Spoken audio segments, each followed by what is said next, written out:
శ్రీకాకుళం జిల్లా ఎస్పీ గారు శ్రీ కేవి మహేశ్వర్ రెడ్డి గారి ఐపీఎస్ గారికి వచ్చిన సమాచారం మేరకు వారి స్పెషల్ టీం యాక్చువల్గా ఇది ఆర్గనైజ్ చేయడం జరిగింది.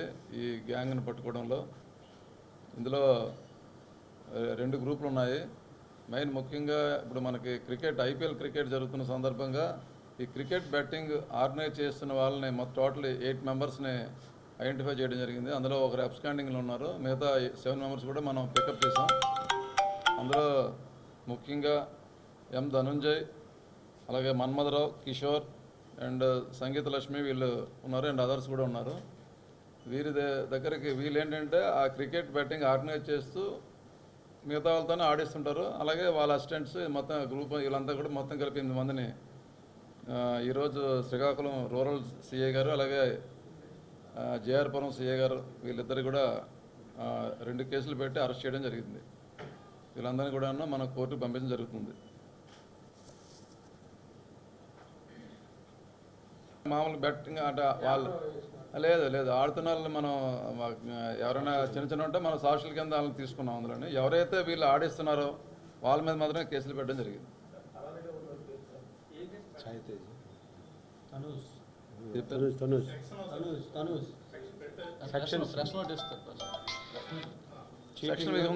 Cheating 1112, 3 and 4 of gaming act అంటే ఆర్గనైజ్డ్ గేమ్ యాక్ట్ పెట్టామండి. ఫస్ట్ టైం ఆ ఫైనాన్స్ భయపడ్డారు. కొత్త చట్టాలండి ఆర్గనైజ్డ్.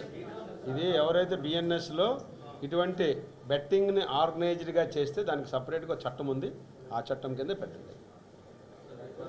శ్రీనివాసరావు అండ్ ఆమె లేడీ వాళ్ళు ఈ అమౌంట్ అంతా కూడా ఆమె అకౌంట్కి చేరుతుంది. అది అందుకని మనం ఈ ఛానల్ అంతా వెరిఫై చేసినప్పుడు వాళ్ళ అకౌంట్కి వెళ్తున్నట్టుగా మనకి ట్రాకింగ్లో తెలిసింది. అందుకే చూస్తే అన్నీ కరెక్టే. అందుకే ఆమెను కూడా అరెస్ట్ చేశాం. ఇదంతా అంటే ఐపీఎల్ టైంలో ఏం చేస్తుంటారంటే కొంతమంది పందెం కాసిన వాళ్ళు ఉంటారు, కలెక్ట్ చేసిన వాళ్ళు ఉంటారు. వీళ్ళందరికీ ఒక్కొక్క కాసిన వాళ్ళకి ఒక్కొక్క చిన్న పుస్తకాలు లాంటివి పెట్టారు. వాళ్ళ పేరు మీద ఒక బుక్ ఉంటుందన్నమాట. వీళ్ళు ఎంత పందెం కాస్తే ఆ 2 రెట్ల 5 రెట్ల అలా అన్నది ఆ రోజు ఫిక్స్ చేస్తారు. ఆ మ్యాచ్ని బట్టి ఫిక్స్ అవుతుంది. అది 200 అదే 2 రెట్లు ఇవ్వడమా 4 రెట్లు ఇవ్వడమా, లాస్ అయితే ఎన్ని రెట్లు అన్నది ఆ రోజు బ్యాచ్ని బట్టి మారిపోతుంది.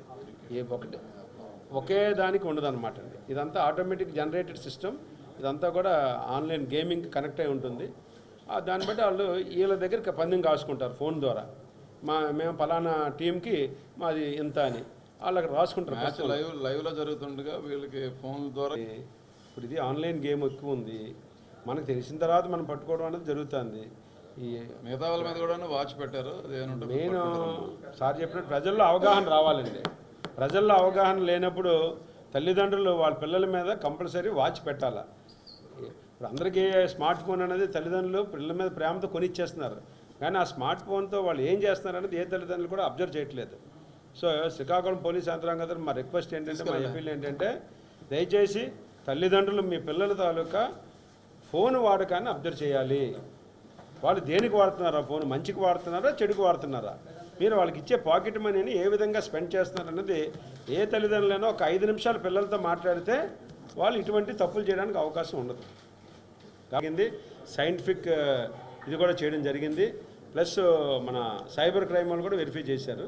అందులో ఎవరెవరి పేర్లు ఉన్నాయి అందరినీ కూడా మనం తీసామండి. ఉన్నాయండి, ప్యాకెట్ కేసు ఉంది. ఆయన మీద షీట్ ఉందండి. షీట్లు కూడా ఉన్నాయండి. ఇక్కడేనండి మన పొన్నాడ విలేజ్ అండి. హెచ్ఎర్ల మండలం పొన్నాడ విలేజ్.